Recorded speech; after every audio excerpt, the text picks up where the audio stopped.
I know there are quite a few of you here who come to my video channel just to see unique decks being played. So this one's for you, all you people here. It's the Chaos Professor. Oh my gosh, this guy is all over the place. This is the best tier 7 deck I could come up with. It's not nearly as good as the tier 6 custom biotics decks, but I think I'd give it a shot since Order and Chaos came out. In fact, there are quite a few combos around. If you see this splash screen, I'm sure you can see some of the main lines of play that I'll be looking to perform. The main gist of this deck goes as such. First, you draw your entire deck using Earthrise Hotel, Quality Time, and Diesel. You then trash all your programs with Freelance Coding Contract, which will earn you back your money that you used to play all these card draw events and resources. Now, because you are cycling through your deck, you will eventually see all 3 copies of your clone chips, which you will have to install. That is the main priority, to get all 3 clone chips installed. Then, your final play, your coup de grace, your finale would be to run through R&D with a hive mind that is stacked with at least 10 virus tokens. Hopefully that will instantly win you the game. So let's see how that works. I'm up against Titan Transnational and he scores a hostile takeover right off the bat. I have an aim in my hand, so I install it and run HQ and R&D. Now, even though I said that my main line of play is to draw my entire deck and perform that one big run at the end of the game, you cannot afford to play play Solitaire, because this is not Solitaire, this is Netrunner. This is a dynamic game where you have to place pressure on the court in order to slow them down. You can't just let them freely advance agendas and not res any ice. You have to keep the pressure going and possibly also distract them from your main line of play. Because if they purge virus counters, that's the end of your game. So, back here, he reses an archer, which trashes my imp, which is a huge pity. I really need that imp to apply central pressure. Without it, I need to do suboptimal plays, like trashing this Jackson Howard for 3 credits. That's not worth it. And that means I cannot run on R&D. That's insufficient pressure. Without being able to threaten milling his cards, it's not worth it to run. So instead, I just continue building up by drawing more cards.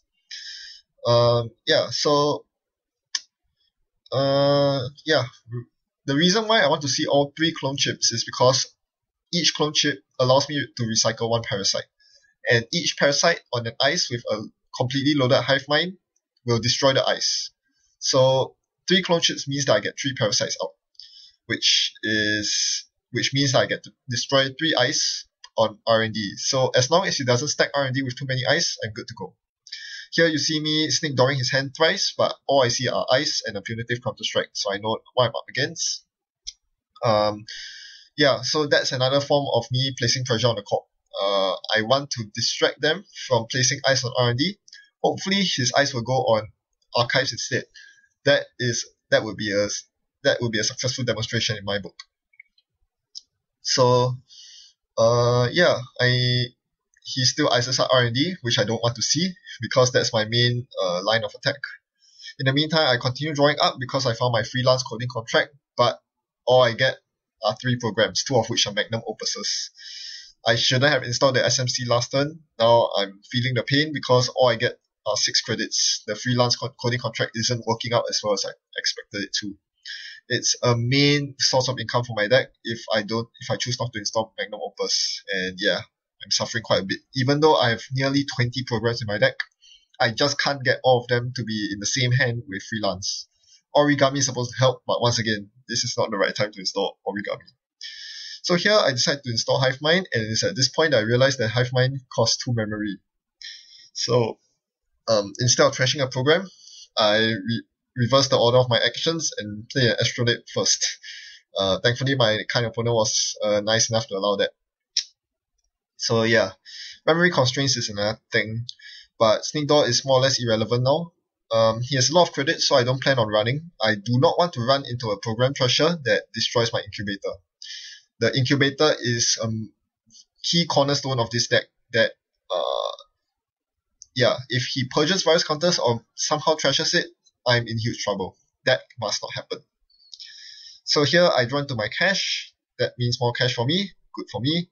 And here I even use the Hive Mind counter on the cash. Why? Because I expect that he will purge virus counter soon. And I do not want the virus counter on HiveMind to go to waste, so I unload it on cash.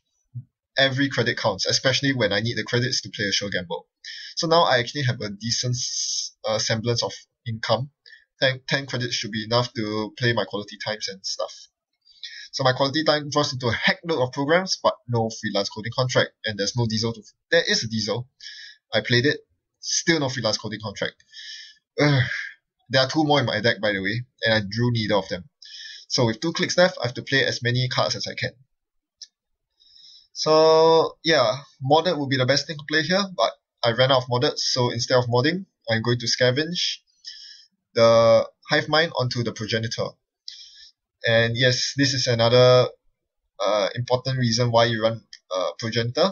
Firstly, it retains the virus counter on HiveMind, which is not that useful in my opinion. The most important thing that it does is that it relieves the 2 memory, and it's a program. So yeah, I don't. If it's a program, it means that I can draw for it with. Yes, that means I can use freelance coding contract on it.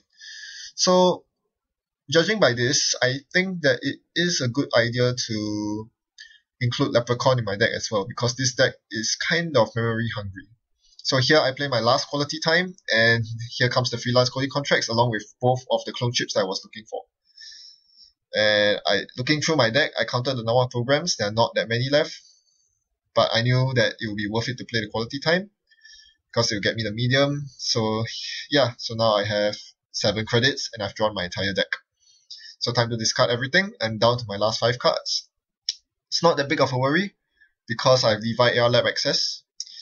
In the meantime, he does play a Witness Tampering to rid himself of the bad pup. And he has got a high-risk investment while I was busy digging through my entire deck. So yes, this part I was playing Solitaire quite a bit. And it's pretty dangerous because now, once he installs and double advances in the remote, I could lose the game because a 3-pointer would seal the deal for him. So, my incubator's up to 5 virus counters. It's pretty good. Not enough though. So, here now I'm thinking of my next line of play.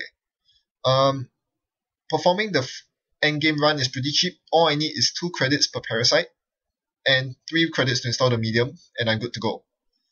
But I still want more money.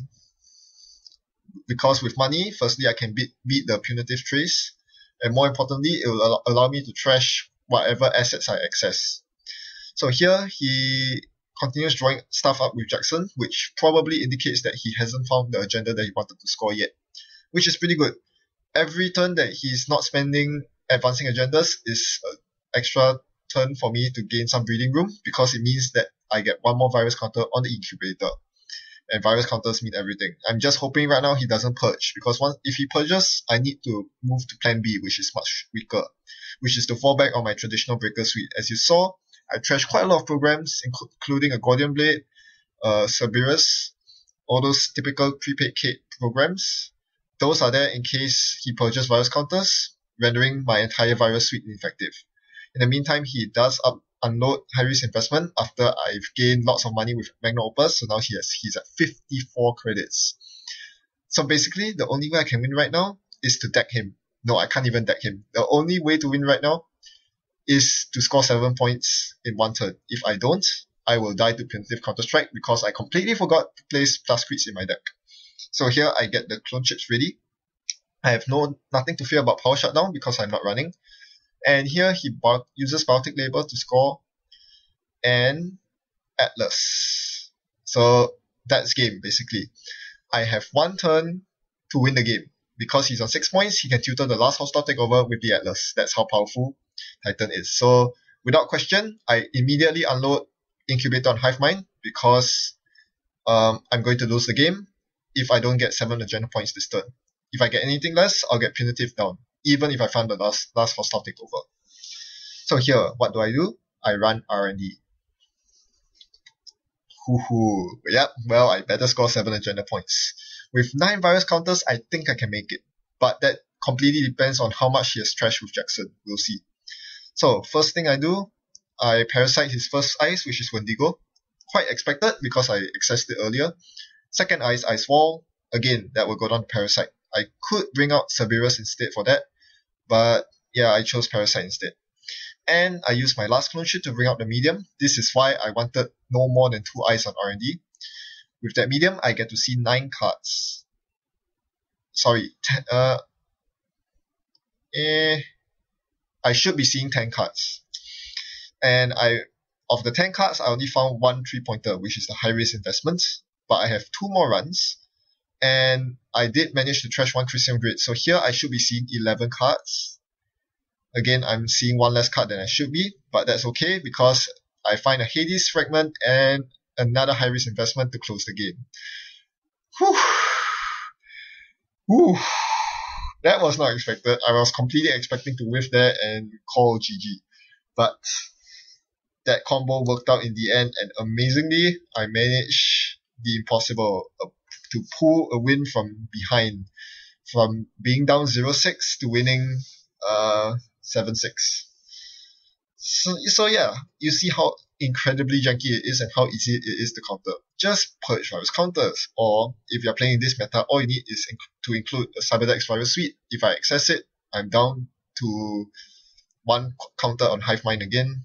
I'm not going to multi-access once more. So yeah, but when it fires off, it's beautiful. Yeah, you just saw how it completely demolished a corp that would have otherwise handily won against me. I think this game was very unfortunate for me because my freelance coding contracts completely missed. They all 3 of them whiffed basically, even though I was running so many programs. But that just boils down to the nature of freelance coding contract. It is very random, and it's a huge reason why this deck is tier 7. In other words, trash tier. Still, I think it's a fantastic deck to bring to your casual game night group, if only for the surprise factor. You might even be able to wow them with this very unorthodox deck. No one expects this coming from a shaper, especially one that is as janky as the Professor.